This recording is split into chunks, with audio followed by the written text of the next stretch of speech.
ആകാശവാണി. നമസ്കാരം. പ്രത്യേക വാർത്താ ബുള്ളറ്റിൻ വായിക്കുന്നത് മഹേഷ് ദിവാകരൻ.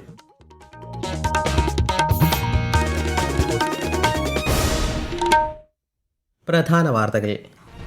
മാനുഷിക മൂല്യങ്ങളിൽ അധിഷ്ഠിതമായ AI ഭാവി കെട്ടിപ്പടുക്കണമെന്ന് ആഹ്വാനം ചെയ്ത് പ്രധാനമന്ത്രി നരേന്ദ്രമോദി. SIR-മായി ബന്ധപ്പെട്ട പ്രാഥമിക ജോലികൾ പൂർത്തിയാക്കാൻ 22 സംസ്ഥാനങ്ങളിലെയും കേന്ദ്രഭരണ പ്രദേശങ്ങളിലെയും മുഖ്യ തെരഞ്ഞെടുപ്പ് ഓഫീസർമാർക്ക് നിർദ്ദേശം നൽകി കേന്ദ്ര തെരഞ്ഞെടുപ്പ് കമ്മീഷൻ. കേരളത്തിൽ SIR-മായി ബന്ധപ്പെട്ട രാഷ്ട്രീയ പാർട്ടി പ്രതിനിധികളുടെ യോഗം നാളെ. സർവകലാശാല അധ്യാപക നിയമനങ്ങൾക്കുള്ള സെലക്ഷൻ കമ്മിറ്റിയിൽ ഗവർണറുടെ പ്രതിനിധിയെ നിയമിക്കുന്നത് സംബന്ധിച്ച് പുതിയ മാനദണ്ഡങ്ങൾ നിശ്ചയിച്ച് ഗവർണർ ഉത്തരവിട്ടു. കേരളത്തിൽ പകൽ താപനില വർദ്ധിക്കുന്ന സാഹചര്യത്തിൽ ജാഗ്രതാ നിർദ്ദേശം പുറപ്പെടുവിച്ച് സംസ്ഥാന ദുരന്ത നിവാരണ അതോറിറ്റി. വാർത്തകൾ വിശദമായി. പുത്തൻ സാങ്കേതിക വിദ്യ വികസിപ്പിക്കുക മാത്രമല്ല, ഇന്ത്യ അത് പ്രയോഗത്തിൽ വരുത്തുകയും ചെയ്യുന്നുവെന്ന് പ്രധാനമന്ത്രി നരേന്ദ്രമോദി. ന്യൂഡൽഹി ഭാരത് മണ്ഡപത്തിൽ ഇന്ത്യ AI ഇംപാക്ട് ഉച്ചകോടി ഔദ്യോഗിക ഉദ്ഘാടനം നിർവഹിക്കുകയായിരുന്നു അദ്ദേഹം. ലോകത്തിലെ ഏറ്റവും വിപുലവും ഐതിഹാസികവുമായ നിർമ്മിത ബുദ്ധി ഉച്ചകോടി സംഘടിപ്പിക്കാൻ സാധിച്ചത് അഭിമാനമാണെന്ന് അദ്ദേഹം പറഞ്ഞു. മാനുഷിക മൂല്യങ്ങൾ ഉൾക്കൊണ്ട് എല്ലാവരെയും ഉൾച്ചേർത്ത് നവീകരണത്തിൽ അധിഷ്ഠിതമായ AI ഭാവിയാണ് സൃഷ്ടിക്കേണ്ടതെന്ന് പ്രധാനമന്ത്രി നരേന്ദ്രമോദി.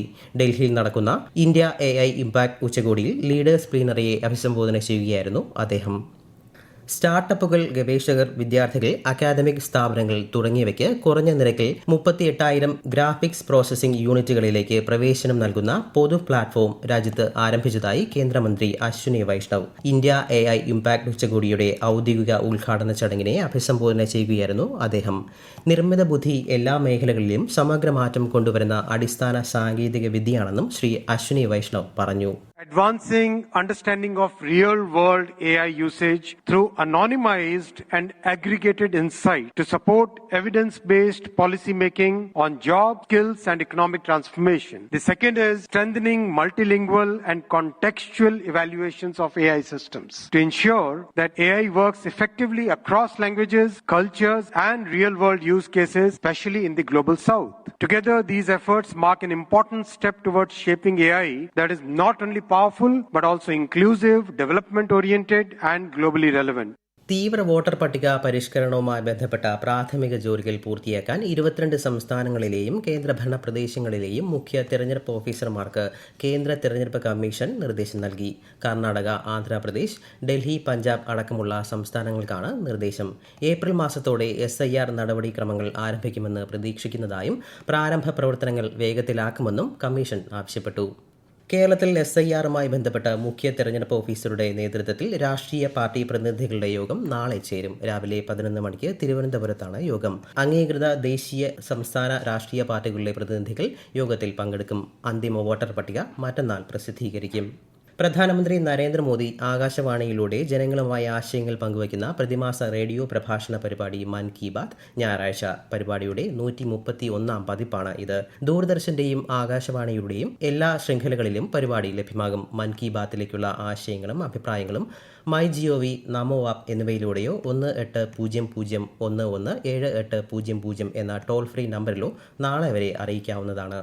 സർവകലാശാല അധ്യാപക നിയമനങ്ങൾക്കുള്ള സെലക്ഷൻ കമ്മിറ്റിയിൽ UGC ചട്ടപ്രകാരം വ്യവസ്ഥ ചെയ്തിട്ടുള്ള ഗവർണറുടെ പ്രതിനിധിയെ നിയമിക്കുന്നത് സംബന്ധിച്ച് പുതിയ മാനദണ്ഡങ്ങൾ നിശ്ചയിച്ചുകൊണ്ട് ഗവർണർ ഉത്തരവിട്ടു. സംസ്ഥാനത്തെ എല്ലാ VC-മാർക്കും ഗവർണറുടെ ഉത്തരവ് പ്രകാരം ലോക്ഭവൻ കത്തയച്ചു. ചണ്ഡീഗഡിൽ ഗഗൻയാൻ ദൗത്യത്തിനായുള്ള ഡ്രോഗ് പാരഷൂട്ടിന്റെ qualification level load test DRDO വിജയകരമായി പൂർത്തിയാക്കി. സാധാരണ ഫ്ലൈറ്റ് ലോഡുകളേക്കാൾ ഉയർന്ന ലോഡുകൾ ഉപയോഗിച്ച് നടത്തിയ പരീക്ഷണം പാരഷൂട്ട് രൂപകൽപ്പനയിലെ അധിക സുരക്ഷാ മാനദണ്ഡങ്ങൾ തെളിയിക്കുന്നതാണെന്ന് പ്രതിരോധ മന്ത്രാലയം അറിയിച്ചു. അതിവേഗ സാമ്പത്തിക നേട്ടം വാഗ്ദാനം ചെയ്യുന്ന നിക്ഷേപ പദ്ധതികൾ കേന്ദ്രമന്ത്രി നിർമ്മല സീതാരാമൻ പ്രോത്സാഹിപ്പിക്കുന്ന തരത്തിൽ പ്രചരിക്കുന്ന വീഡിയോ വ്യാജമെന്ന് PIB. വീഡിയോ AI നിർമ്മിതമാണെന്ന് പ്രസ് ഇൻഫർമേഷൻ ബ്യൂറോയുടെ ഫാക്ട് ചെക്ക് വിഭാഗം അറിയിച്ചു. ഈ വാർത്തകൾ ആകാശവാണിയിൽ നിന്ന്. ആകാശവാണി വാർത്തകളും വാർത്താ അധിഷ്ഠിത പരിപാടികളും all India radio news Thiruvananthapuram YouTube ചാനലിലും @ഓൾ India radio news Thiruvananthapuram Facebook പേജിലും AIR ന്യൂസ് തിരുവനന്തപുരം ഇൻസ്റ്റഗ്രാം അക്കൌണ്ടിലും @AIR ന്യൂസ് TVM X ഹാൻഡിലും ലഭ്യമാണ്. കേരളത്തിൽ പകൽ താപനില വർദ്ധിക്കുന്നതിനോടൊപ്പം അൾട്രാവയലറ്റ് സൂചിക ഉയരുന്നതിന്റെ പശ്ചാത്തലത്തിൽ ജനങ്ങൾ ജാഗ്രത പാലിക്കണമെന്ന് സംസ്ഥാന ദുരന്ത നിവാരണ അതോറിറ്റി. പകൽ 10 മുതൽ 3 വരെയുള്ള സമയത്ത് നേരിട്ട് ശരീരത്തിൽ കൂടുതൽ സമയം തുടർച്ചയായി സൂര്യപ്രകാശം ഏൽക്കുന്നത് ഒഴിവാക്കണമെന്ന് മുന്നറിയിപ്പിൽ പറയുന്നു. പകൽ സമയങ്ങളിൽ താപനില കൂടി വരുന്ന സാഹചര്യത്തിൽ വിപുലമായ ഒരുക്കങ്ങളുമായി പാലക്കാട് ജില്ലാ ഭരണകൂടം. കൂടുതൽ വിവരങ്ങളുമായി ആകാശവാണി പാലക്കാട് ജില്ലാ പ്രതിനിധി ഫൈസൽ അലിമുത്ത്. പകൽ താപനില ക്രമാതീതമായി ഉയരുന്ന സാഹചര്യത്തിൽ വെയിലത്ത് പണിയെടുക്കുന്ന തൊഴിലാളികൾ സൂര്യാഘാതം ഏൽക്കാതിരിക്കാൻ ശ്രദ്ധിക്കണമെന്ന് ജില്ലാ ഭരണകൂടം നിർദ്ദേശം നൽകിയിട്ടുണ്ട്. മെയ് 20 വരെയുള്ള ദിവസങ്ങളിൽ ഉച്ചയ്ക്ക് 12 മുതൽ 3 വരെയുള്ള സമയം വിശ്രമവേളയാക്കി ഉത്തരവിറക്കി. വെയിലത്ത് പണിയെടുക്കുന്ന തൊഴിലാളികളുടെ ജോലി സമയം രാവിലെ 7 മുതൽ വൈകിട്ട് 7 വരെയുള്ള സമയത്തിനുള്ളിൽ 8 മണിക്കൂറായി ക്രമീകരിച്ചാണ് ലേബർ കമ്മീഷണറുടെ ഉത്തരവ്. ഉത്തരവ് പാലിക്കാത്ത തൊഴിലുടമകളുടെ പേരിൽ നിയമ നടപടി സ്വീകരിക്കുമെന്ന് ജില്ലാ ലേബർ ഓഫീസർ അറിയിച്ചു. ചൂട് വർദ്ധിക്കുന്ന സാഹചര്യത്തിൽ ജലക്ഷാമം നേരിടാനുള്ള നടപടികളും ആരംഭിച്ചു. ഉത്സവങ്ങൾ നടക്കുന്ന സമയമായതിനാൽ ശുദ്ധജലം ഉറപ്പാക്കാനുള്ള നടപടികൾ ആരോഗ്യവകുപ്പും ആരംഭിച്ചിട്ടുണ്ട്. കേരളത്തിലെ വിവിധ ജില്ലകളിൽ ഈ മാസം 21, 22 തീയതികളിൽ കേന്ദ്ര കാലാവസ്ഥാ വകുപ്പ് മഞ്ഞ ജാഗ്രത പ്രഖ്യാപിച്ചു. 21-ന് തിരുവനന്തപുരം, കൊല്ലം, പത്തനംതിട്ട, കോട്ടയം, ഇടുക്കി ജില്ലകളിലും 22-ന് പത്തനംതിട്ട, കോട്ടയം, ഇടുക്കി ജില്ലകളിലുമാണ് ജാഗ്രതാ നിർദ്ദേശമുള്ളത്. കേരളത്തിൽ ഇന്നും നാളെയും നേരിയ മഴയ്ക്ക് സാധ്യതയുള്ളതായും വകുപ്പ് അറിയിച്ചിട്ടുണ്ട്. വിശുദ്ധ റമദാൻ മാസാരംഭത്തിന്റെ ഭാഗമായി 1000-ലധികം തടവുകാരെ മോചിപ്പിക്കാൻ ഉത്തരവിട്ട് UAE ഭരണകൂടം. രാജ്യത്തുടനീളമുള്ള 1440 തടവുകാരെ മോചിപ്പിക്കാൻ UAE president his highness Sheikh Mohammed bin Zayed Al നഹ്യാനാണ് ഉത്തരവിട്ടത്. ശബരിമല സ്വർണ്ണ അപഹരണ കേസിൽ തിരുവിതാംകൂർ ദേവസ്വം ബോർഡ് മുൻ പ്രസിഡന്റ് A. പത്മകുമാറിന്റെ ജാമ്യഹർജിയിൽ കൊല്ലം വിജിലൻസ് കോടതി നാളെ വിധി പറയും. കട്ടിറപ്പാളി കേസിൽ അറസ്റ്റിലായി 90 ദിവസം കഴിഞ്ഞിട്ടും പ്രത്യേക അന്വേഷണ സംഘം കുറ്റപത്രം സമർപ്പിക്കാത്ത സാഹചര്യത്തിൽ സ്വാഭാവിക ജാമ്യം തേടിയാണ് പത്മകുമാർ ഹർജി നൽകിയിരിക്കുന്നത്. കേരള സ്റ്റോറി 2-ന്റെ പ്രദർശനാനുമതി നൽകിയതിന് എതിരെയുള്ള റിട്ട് ഹർജിയിൽ കേരള ഹൈക്കോടതി സിനിമയുടെ നിർമ്മാതാക്കൾക്ക് നോട്ടീസ് അയച്ചു. സിനിമയുടെ ടീസറും ട്രെയിലറും ചൂണ്ടിക്കാട്ടിയാണ് ഹർജി. വിവിധ സംസ്ഥാനങ്ങളിലെ കഥയാണ് പറയുന്നതെങ്കിലും കേരളത്തെയാണ് ലക്ഷ്യമാക്കുന്നതെന്നും ഹർജിയിൽ പറയുന്നു. യൂറോപ്പിലെ പ്രമുഖ കപ്പൽ ഗതാഗത കമ്പനിയായ CMA CGM-ൽ നിന്നും പുതിയ കപ്പൽ നിർമ്മാണ കരാർ കൊച്ചിൻ ഷിപ്പ്യാർഡിന് ലഭിച്ചു. LNG ഡ്യുവൽ ഫ്യൂവലിൽ പ്രവർത്തിക്കുന്ന 1700 TEU ശേഷിയുള്ള 6 കണ്ടെയ്നർ കപ്പലുകളാണ് കൊച്ചിൻ ഷിപ്പ്യാർഡ് നിർമ്മിച്ചു നൽകുക. മുണ്ടക്കൈ ചൂരൽമല ദുരന്ത ബാധിതരുടെ പുനരധിവാസത്തിനായി സർക്കാർ ഒരുക്കുന്ന വയനാട് മാതൃകാ ടൗൺഷിപ്പിന്റെ 1ാം ഘട്ടം പൂർത്തിയായി. ഈ മാസം 25-ന് എൽസ്റ്റൺ എസ്റ്റേറ്റിൽ നടക്കുന്ന ചടങ്ങിൽ മുഖ്യമന്ത്രി പിണറായി വിജയൻ ഉദ്ഘാടനം നിർവഹിക്കും. ഗുണഭോക്താക്കൾക്കുള്ള പട്ടയ വിതരണവും മുഖ്യമന്ത്രി നിർവഹിക്കും. സംസ്ഥാനത്തെ ആദ്യത്തെ ട്രൈബൽ ഹബ്ബ് മലപ്പുറം ജില്ലയിലെ ചാലിയാർ പഞ്ചായത്തിലെ വാളാംതോട്ടിൽ സജ്ജമായി. ദുർഘട മേഖലയിലുള്ള ആദിവാസി നഗറുകളിൽ സമഗ്ര ആരോഗ്യ പരിരക്ഷ ഉറപ്പുവരുത്തുന്നതിനായി ആരോഗ്യ വകുപ്പിന് കീഴിൽ അനുവദിച്ച കേരളത്തിലെ ആദ്യത്തെ ട്രൈബൽ വിവിധോദ്ദേശ കേന്ദ്രമാണ് ഇത്.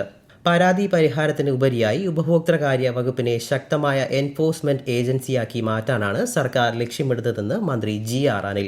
സംസ്ഥാന ഉപഭോക്തൃകാര്യ വകുപ്പ് സംഘടിപ്പിച്ച ശില്പശാല തിരുവനന്തപുരത്ത് ഉദ്ഘാടനം ചെയ്യുകയായിരുന്നു അദ്ദേഹം. കേരളത്തെ നവവൈജ്ഞാനിക സമൂഹമാക്കി മാറ്റിയെടുക്കുകയാണ് ലക്ഷ്യമെന്ന് മന്ത്രി R. ബിന്ദു. പ്രധാനമന്ത്രി ഉച്ചതർ ശിക്ഷ അഭിയാൻ പദ്ധതിയിൽ ഉൾപ്പെടുത്തി കണ്ണൂർ സർവകലാശാലയ്ക്ക് ലഭിച്ച 100 കോടി രൂപയുടെ നിർമ്മാണ നവീകരണ പ്രവൃത്തികളുടെ ഉദ്ഘാടനം നിർവഹിക്കുകയായിരുന്നു മന്ത്രി. ആണവായുധങ്ങൾ വിക്ഷേപിക്കാൻ ശേഷിയുള്ള 600 mm റോക്കറ്റ് ലോഞ്ചർ സംവിധാനം ഉത്തര കൊറിയ പുറത്തിറക്കി. പുതിയ റോക്കറ്റ് ലോഞ്ചർ സംവിധാനം തന്ത്രപരമായ ദൗത്യങ്ങൾക്ക് അനുയോജ്യമാണെന്ന് ഉത്തര കൊറിയൻ നേതാവ് കിം ജോങ് ഉൻ പറഞ്ഞതായി ഔദ്യോഗിക മാധ്യമങ്ങൾ റിപ്പോർട്ട് ചെയ്തു. ആണവ പദ്ധതികൾ കൂടുതൽ ശക്തമാക്കുന്നതിന്റെ ഭാഗമായാണ് നടപടി. പാകിസ്ഥാനിലെ കറാച്ചിയിൽ ഗ്യാസ് അപകടത്തെ തുടർന്ന് കെട്ടിടം തകർന്നു വീണ് 13 പേർ മരിച്ചു. സോൾജിൽ ബസാറിലെ ഒരു വീട്ടിലാണ് സ്ഫോടനം ഉണ്ടായത്. പ്രധാന വാർത്തകൾ വീണ്ടും. മാനുഷിക മൂല്യങ്ങളിൽ അധിഷ്ഠിതമായ AI ഭാവി കെട്ടിപ്പടുക്കണമെന്ന് ആഹ്വാനം ചെയ്ത് പ്രധാനമന്ത്രി നരേന്ദ്രമോദി.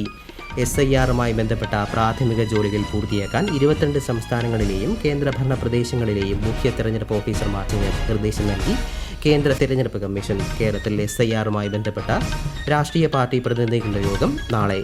സർവകലാശാല അധ്യാപക നിയമനങ്ങൾക്കുള്ള സെലക്ഷൻ കമ്മിറ്റിയിൽ ഗവർണറുടെ പ്രതിനിധിയെ നിയമിക്കുന്നത് സംബന്ധിച്ച് പുതിയ മാനദണ്ഡങ്ങൾ നിശ്ചയിച്ച് ഗവർണർ ഉത്തരവിട്ടു. കേരളത്തിൽ പകൽ താപനില വർദ്ധിക്കുന്ന സാഹചര്യത്തിൽ ജാഗ്രതാ നിർദ്ദേശം പുറപ്പെടുവിച്ച് ദുരന്ത നിവാരണ പ്രത്യേക വാർത്താ ബുള്ളറ്റിൻ കഴിഞ്ഞു. അടുത്ത വാർത്താ പ്രക്ഷേപണം നാളെ രാവിലെ 6:45-ന്.